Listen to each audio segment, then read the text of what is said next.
Historically, the Orlando Magic have had a lot of success with the #1 overall pick in the NBA draft. They drafted Shaq with the first selection in 1992. In '93, they selected Chris Webber first overall before trading him to Golden State for third overall pick Penny Hardaway and 3 future first rounders. And then in 2004, the Magic drafted Dwight Howard right out of high school. Noticed you have braces. I have braces too. The hope for long-suffering Orlando fans is that they can find the same magic with the first overall pick in this year's draft. However, they're in a bit of a tight spot. Unlike when Orlando wielded the #1 selection in years past, there's no no-brainer pick this time around. But they desperately need whomever they draft to become a true franchise cornerstone. And so, even though there may be some safer options out there, the Magic need to swing for the fences and pick Gonzaga big man Chet Holmgren first overall in the 2022 NBA Draft.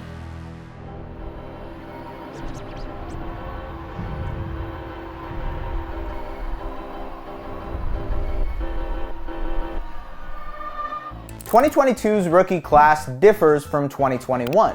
Not only is there no consensus #1 overall pick, but there's also no clear-cut pecking order at the top. On top of that, the overall talent level of this class is considered to be lower than it was last season. That doesn't mean there aren't any potential franchise-changing players, but there are more questions surrounding the lottery-level talent this year compared to the 2021 class. So, who's Orlando's best option? The Gonzaga big man Holmgren is one of the most unique prospects in recent memory. At 7 feet tall, with a wingspan of 7'6" and weighing in at 195 pounds, Holmgren is as agile and mobile as any big in his class, while also being a force in the interior on defense. He uses his length, speed, and coordination to be a shot-blocking machine and has an incredible knack for contesting shot attempts at the rim, finishing 4th in the nation this year in blocks per game. Offensively, Holmgren isn't a prolific scorer, only averaging 14 points per game this season, but he can shoot the ball and handle the rock. In his 1 season with the Bulldogs, Holmgren became the first player in NCAA history to average 3+ blocks per game while shooting better than 70% from 2 and 40% from 3. He is a basketball unicorn in the best way possible.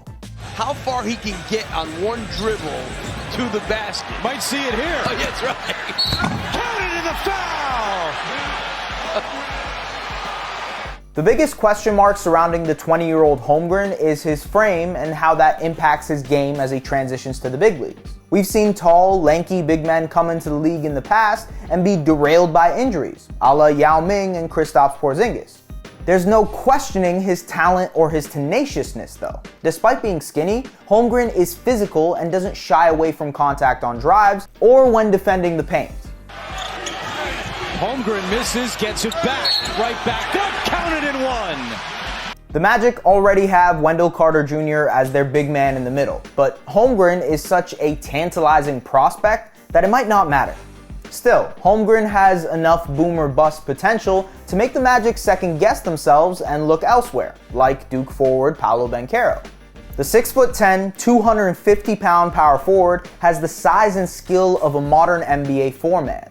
He's an all-around scorer who averaged over 17 points a game on almost 48% shooting from the field in 39 games for the Blue Devils this year. Banchero loves to operate and make plays out of the high post and knows how to attack tilted defenses to create an advantage for himself or his teammates. No go. There you go. Can't guard that. No, you can't stop that in there. Put it back. Get in the location. Buy some real estate down by that 10, big fella. The Magic could use a guy like Banchero, who would slot in perfectly next to 2021 first-team all-rookie forward Franz Wagner. Banchero no doubt has a higher floor than Holmgren. He's a safer pick because, unlike Chet, he already has the frame and size to hang in the big leagues. But he still has a lot of work to do on the defensive end, and there are real questions as to whether he can ever become a positive defender. He also isn't exactly a potent three-point shooter, only hitting on 34% of his threes in college. The issue with Orlando taking Banchero is his ceiling. At the end of the day, score-first forwards with defensive inconsistencies are always hit or miss coming out of college. Hello, Kevin Knox. He might pan out to be a Julius Randle, Carlos Boozer type at best, And that's no knock on Randall or Boozer, but Orlando needs a game-changing superstar, not just an all-star. Option number 3 is Auburn forward Jabari Smith. Reports surfaced that the Magic are seriously considering drafting Smith with the first overall pick, a dynamic shooter who dazzled in his freshman year with the Tigers. Smith is one of the most elite three-point shooters in his class, using his 6'10" frame to shoot better than 42% from 3 on almost 6 attempts a game. He was mostly a catch-and-shoot guy at Auburn, but he's also shown a lot of promise in creating his own shot off the bounce. Right back out to him. Driving in and good night. He's also an impressive athlete who has shown flashes of becoming a good defender, and with NBA teams valuing 3-and-D forwards more and more in the pace and space era, Smith is a guy who projects to have a long and prosperous NBA career. But again, much like Banchero, is there true star potential here, or are we looking at a Rashard Lewis type ceiling? And I mean no disrespect. Orlando's options don't stop there, although it would be surprising to see them pass on all 3 of Holmgren, Banchero, and Smith. They're likely doing their homework on Purdue guard Jaden Ivey, despite already having a jam-packed guard rotation, as well as on forward Shaedon Sharpe, who projects to be a top 5 pick, despite not playing a single game for the Kentucky Wildcats this season. If that's the case, and Orlando wants to explore their options, they could trade back and recoup some assets in the process. It worked out with the Webber deal in '93 until injuries derailed Penny and Shaq bolted for LA. And in a draft where the difference between picking 1st and 5th is smaller than usual, the Magic could pry multiple assets from a team that desperately wants number 1.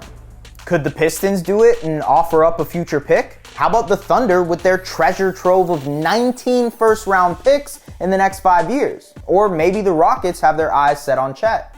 It would come as no shocker to see the Magic play it safe, as they've been burned in multiple recent drafts. Swings on guys like Mo Bamba and Mario Hezonja missed badly, Jonathan Isaac can't stay on the floor, and while they're still solid pros, Victor Oladipo and Aaron Gordon came and went without much to show for it.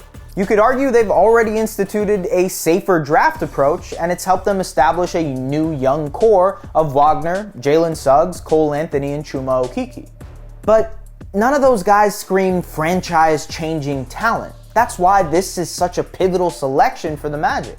The first overall pick doesn't come around very often, so they need to make the most of this rare, golden opportunity and find their franchise cornerstone. The Magic know that more than anybody, being a lottery team for the majority of the last decade. And while they could go for one of the safer but less sexy picks in Smith or Banchero, Holmgren is the only player at the top of the draft board that has the potential to meet that description. His uniqueness, his unbelievable versatility on defense, and his ability to space the floor are everything you'd want out of a prototypical center in the modern NBA.